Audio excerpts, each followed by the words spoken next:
देखिए बच्चों, हम लोग कक्षा 12 के भौतिक विज्ञान को पढ़ रहे हैं और कक्षा 12 के भौतिक विज्ञान की इकाई 1 स्थिर वैद्युतिकी इलेक्ट्रोस्टैटिक्स पढ़ रहे हैं। स्थिर वैद्युतिकी क्या होती है?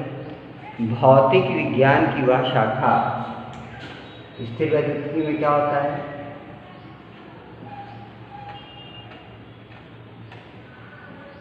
स्थिर आवेश का अध्ययन किया जाता है। किसकी स्टडी करते हैं?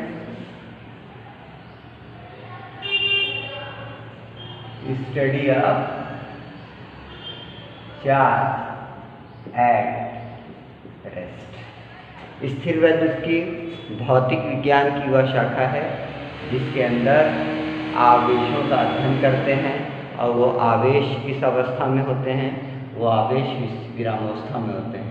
Study of charge at rest. इसके अंदर पहला पाठ है कूलाम का नियम तथा वैद्युत क्षेत्र। तो बच्चों ये समझ लीजिए कि सबसे पहले आवेश किन किन नियमों का पालन करता है। आवेश के गुण। आवेश दो प्रकार का होता है। कौन कौन सा आवेश? धन आवेश और ऋण आवेश।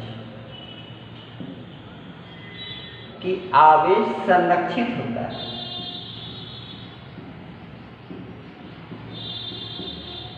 संरक्षित होने क्या मतलब कि वस्तु है, यहाँ पर आवेश Q1, यहाँ Q2 है, यहाँ Q3 है।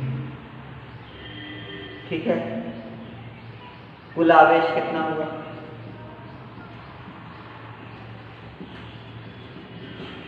Q1 plus Q2 plus Q3। कुछ समय बीत गया, कुछ समय बाद कुल आवेश कितना रहा? Q1 plus Q2 plus Q3। मतलब आवेश संरक्षित होते हैं। संरक्षित होने का क्या मतलब है कि समय के बीत जाने पर इसके मान में किसी प्रकार का कोई परिवर्तन नहीं हो सकता। हाँ, बल्कि आवेश एक वस्तु से दूसरे वस्तु के ऊपर स्थानांतरित हो सकते हैं, लेकिन कुल मिलाकर के पूरे सिस्टम के ऊपर, पूरे निकाय के ऊपर आवेश संरक्षित होते हैं। इसकी चौथी प्रॉपर्टी है आवेश योग के नियम का पालन करते हैं। योग के नियम का पालन करते हैं। योग के नियम का पालन करने का क्या मतलब है कि एक ये वस्तु है, यहाँ पर आवेश Q1 है, यहाँ Q2 है, यहाँ Q3 है, यहाँ Q4 है। कुल आवेश कितना होगा? कुल आवेश बराबर Q1 plus Q2 plus Q3 plus Q4। मतलब आवेश जो होता है एडिटिव प्रॉपर्टी को ओबे करता है और आवेश क्वांटाइज्ड होता है। Q is equal to N into E। N मतलब इलेक्ट्रॉनों की क्या संख्या। E का क्या मतलब? इलेक्ट्रॉन पर आवेश। तो अगर कोई वस्तु है उसके ऊपर आवेश हम लोग कह रहे हैं कितना हो सकता है, उसके ऊपर आवेश हो सकता है E, 2E, 3E, 4E, 5E, 6E, 7E, plus minus plus minus plus minus plus minus. Minus कब होता है और प्लस कब होता है? बताइए, आप लोगों को मालूम होगा, ज्ञान होगा। माइनस का क्या अर्थ होता है? प्लस का क्या अर्थ होता है? प्लस का अर्थ होता है आवेश की कमी और माइनस का अर्थ होता है आवेश की अधिकता। माइनस साइन आवेश की अधिकता को बताता है और प्लस साइन आवेश की कमी को बताता है। हम कहें कि एक वस्तु पर धन 2E आवेश है, मतलब क्या? सामान्य अवस्था से उसके पास 2 इलेक्ट्रॉन कम है। और एक वस्तु पर -2E आवेश है तो आप कहेंगे सामान्य अवस्था से उसके पास 2 इलेक्ट्रॉन अधिक है। और Q is equal two plus minus NE। इसको कहते हैं आवेश के क्वांटीकरण का नियम। अब इसके पश्चात आवेशों को हम लोगों ने समझ लिया और एक बात और समझ लीजिए कि आवेश के ऊपर गति का कोई प्रभाव नहीं पड़ता। जैसे इलेक्ट्रॉन के ऊपर आवेश 1.6 × 10⁻⁻⁰ कूलाम है। अब ये नहीं कि इलेक्ट्रॉन गति करना प्रारंभ कर देगा तो उसके ऊपर आवेश बढ़ जाएगा और विराम की अवस्था में रहेगा तो आवेश घट जाएगा, परंतु द्रव्यमान के साथ होता है। आइंस्टीन के नियमानुसार गति करती हुई वस्तु, जब कोई वस्तु की गति प्रकाश की गति के बराबर होती है तो एक सूत्र होता है m = m0 1 - v²/c², जहाँ c प्रकाश की चाल है, v वस्तु की चाल है, m0 विराम द्रव्यमान है। कौन सा द्रव्यमान है? विराम द्रव्यमान है। और m कौन सा द्रव्यमान है? गति का द्रव्यमान है।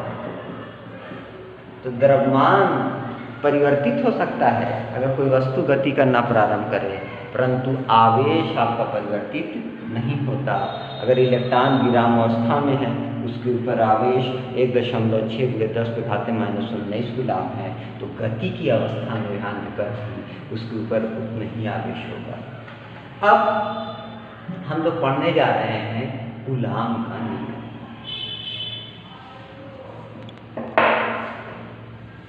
जैसे आपने कक्षा 11 के अंदर पढ़ रखा था न्यूटन का सार्वत्रिक गुरुत्वाकर्षण का नियम।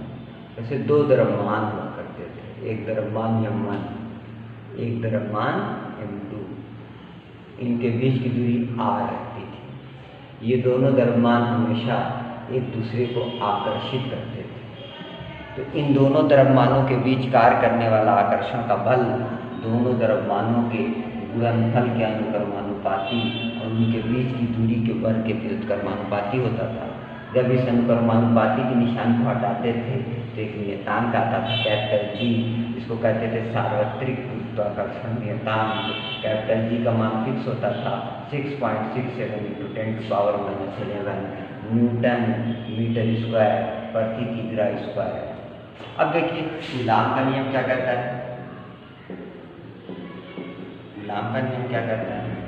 दो बिंदु आवेश विराम अवस्था में। बिंदु आवेश किसको कहेंगे? कि उनके बीच की दूरी अधिक है और उनका आकार कम है। तो दो बिंदु आवेशों के मध्य कार्य करने वाला आकर्षण या प्रतिकर्षण का बल, अगर विपरीत प्रकार के आवेश होंगे एक दूसरे को आकर्षित करेंगे और विपरीत प्रकार के आवेश होंगे तो एक दूसरे को आकर्षित करेंगे और समान प्रकार के आवेश होंगे तो एक दूसरे को प्रतिकर्षित करेंगे। तो दो बिंदु आवेशों के मध्य कार्य करने वाला आकर्षण या प्रतिकर्षण का बल दोनों बिंदु आवेशों के गुणनफल के अनुक्रमानुपाती और उनके बीच की दूरी के वर्ग के क्या होता है? व्युत्क्रमानुपाती होता है। कूलाम का नियम समझ लीजिए। दो स्थिर बिंदु आवेशों के मध्य कार्य करने वाला आकर्षण या प्रतिकर्षण का बल दोनों बिंदु आवेशों के गुणनफल के अनुक्रमानुपाती और उनके बीच की दूरी के वर्ग के व्युत्क्रमानुपाती होता है। बच्चों, जब ये अनुक्रमानुपाती निशान हटता है तो एक नियतांक आता है Q1 Q2/r², और इस नियतांक का मान दो कारकों के ऊपर निर्भर करता है। किसके ऊपर निर्भर करता है? आवेश के चारों ओर के माध्यम पर और सिस्टम ऑफ यूनिट पर। सिस्टम ऑफ यूनिट पर। सिस्टम ऑफ यूनिट क्या मतलब? कौन सी पद्धति हम लोग ले रहे हैं?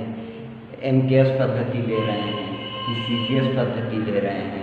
किस प्रकार की पद्धति हम लोग ले रहे हैं उसके ऊपर भी डिपेंड करता है। क्या अगर मान लीजिए चारों ओर का माध्यम निर्वात या क्या है? वायु, और सिस्टम ऑफ यूनिट MKS है, मीटर किलोग्राम सेकंड पद्धति। चारों ओर का माध्यम निर्वात और वायु है और सिस्टम ऑफ यूनिट MKS है, तो इस नियतांक का मान 9 × 10⁻9 क्या? न्यूटन मीटर स्क्वायर प्रति क्या? कूलाम स्क्वायर होता है। क्या होता है? न्यूटन मीटर स्क्वायर प्रति कूलाम स्क्वायर होता है, जिसको हम लोग ऐसे भी लिखते हैं 1/4πε0 9 × 10⁹ न्यूटन मीटर स्क्वायर प्रति कूलाम स्क्वायर, जहाँ ε0 एक नियतांक है जिसको निर्वात की वैद्युतशीलता कहते हैं। क्या कहते हैं? निर्वात की वैद्युतशीलता, परमिटिविटी ऑफ फ्री स्पेस कहते हैं। इस ε0 का मान होता है 8.85 × 10⁻12 कूलाम का वर्ग प्रति न्यूटन या मीटर स्क्वायर, यानी कहीं कहीं कूलाम का नियम ऐसे भी लिखा रहेगा 9 × 10⁹ Q1 Q2 अपान r स्क्वायर, या F = 1/4πε0 Q1 Q2 अपान r स्क्वायर। तो दो बिंदु आवेशों के मध्य कार्य करने वाला आकर्षण या प्रतिकर्षण का बल दोनों बिंदु आवेशों के गुणनफल के, उनके परिमाण के गुणनफल के अनुक्रमानुपाती तथा उनके बीच की दूरी के वर्ग के व्युत्क्रमानुपाती होता है। अब मान लीजिए कहीं कहीं सूत्र ऐसे भी लिखा होते हैं एप्सिलॉन के लिखा है। इसका अर्थ ये हो जाएगा कि आवेश निर्वात या वायु के अतिरिक्त किसी अन्य माध्यम, ठीक, और एप्सिलॉन बराबर होता है K∪0, जहाँ K को कहते हैं डाइइलेक्ट्रिक कांस्टेंट। क्या कहते हैं? K को डाइइलेक्ट्रिक कांस्टेंट। अब इस K का मान, इसका मिनिमम मान 1 होता है और इसका अधिकतम मान क्या होता है? परावैद्युतांक है ये। तो ये फार्मूला ऐसे लिख देंगे 1/4πε0 K Q1 Q2 अपान r स्क्वायर। ये जनरल फॉर्म हो गया किसका? यहाँ K एक नियतांक है जिसको हम लोग कहते हैं डाइइलेक्ट्रिक, क्या बच्चों, क्या डाइइलेक्ट्रिक कांस्टेंट।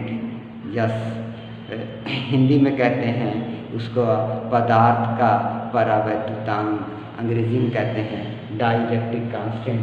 इसका न्यूनतम मान 1 होता है, अधिकतम मान अनंत होता है।